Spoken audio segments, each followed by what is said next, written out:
आपको बता दें कि अब महाकुंभ की वजह से जहां प्रयागराज में आस्था उमड़ी हुई है, संगम स्नान करने आ रहे श्रद्धालुओं की संख्या बहुत ज्यादा हो रही है, तो इसका असर बनारस में भी देखने को मिल रहा है, क्योंकि संगम स्नान करने के बाद श्रद्धालुओं का हुजूम काशी की तरफ आ रहा है। इस भारी भीड़ की वजह से अब बच्चों की पढ़ाई भी प्रभावित हो रही है। श्रद्धालुओं की भीड़ को देखते हुए ही वाराणसी प्रशासन ने फैसला लिया है कि 14 फरवरी तक के लिए कक्षा 8वीं तक के स्कूल बंद रहेंगे।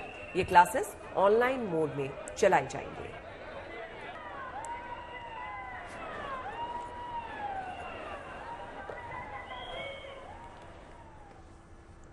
कुंभ की रौनक के साथ साथ आपको आस्था की तस्वीरें भी दिखाते हैं। तमिलनाडु से तस्वीरें हैं जहां पर हर्षोल्लास के साथ थाईपुसम त्योहार मनाया जा रहा है। मान्यता ये है कि इस उत्सव में भगवान मुरुगन की पूजा का विधान है, जो शिव और पार्वती के छोटे पुत्र कार्तिकेय माने जाते हैं। थाईपुसम के मौके पर राज्य का कुडालोर हो या फिर पलानी और डिंडीगुल, कहीं भी नजर डालिए, आस्थावानों की भीड़ आपको हर तरफ नजर आ जाएगी। तमिल समुदाय के लिए त्योहार कितना मायने रखता है, आप इन तस्वीरों को देखकर अंदाजा लगा सकते हैं। उत्सव उनके लिए किसी मेले से कम नहीं है।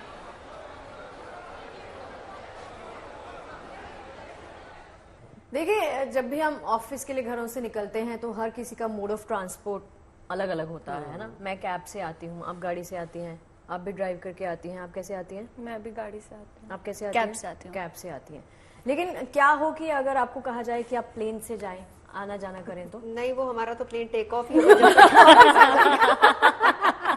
रनवे का जो डिस्टेंस होगा पास है ना उसके।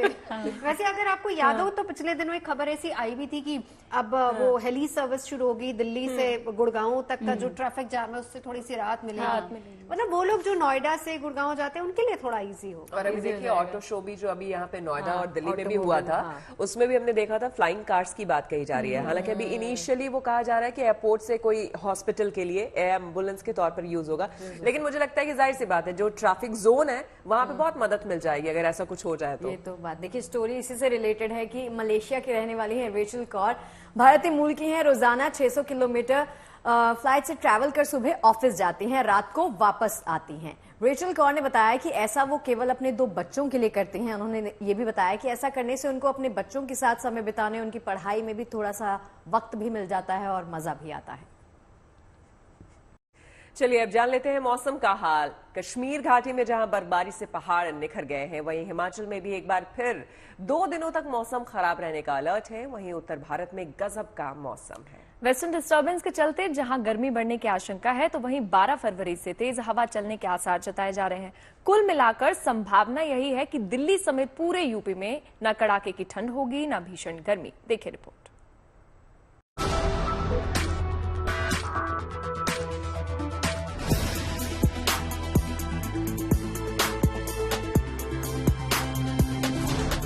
कश्मीर घाटी में एक बार फिर बर्फबारी हुई है, जिससे यहाँ के पहाड़ों में निखार आ गया है।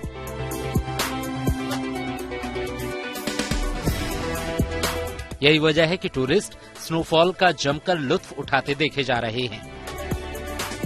हालांकि लोगों को घाटी में अभी ऐसी और भी जोरदार बर्फबारी का इंतजार है, क्योंकि इस बार ठंड के सीजन में घाटी उस बम्पर बर्फबारी से अछूती रही है जो यहाँ पहले होती रही है।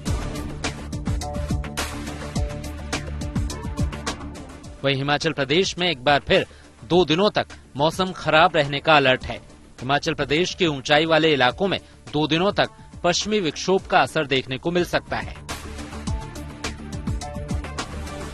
इस दौरान चंबा, कुल्लू, लाहौल स्पीति और किन्नौर जिलों में हल्की बारिश देखने को मिल सकती है।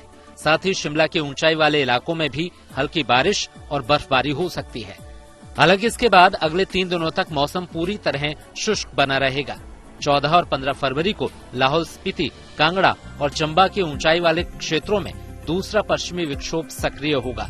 साथ ही 17, 18 और 19 फरवरी को हिमाचल प्रदेश के ऊंचाई वाले इलाकों पर तीसरा पश्चिमी विक्षोभ सक्रिय होगा। इसके असर के चलते हिमाचल प्रदेश के ज्यादातर हिस्सों में बारिश होने की आशंका है।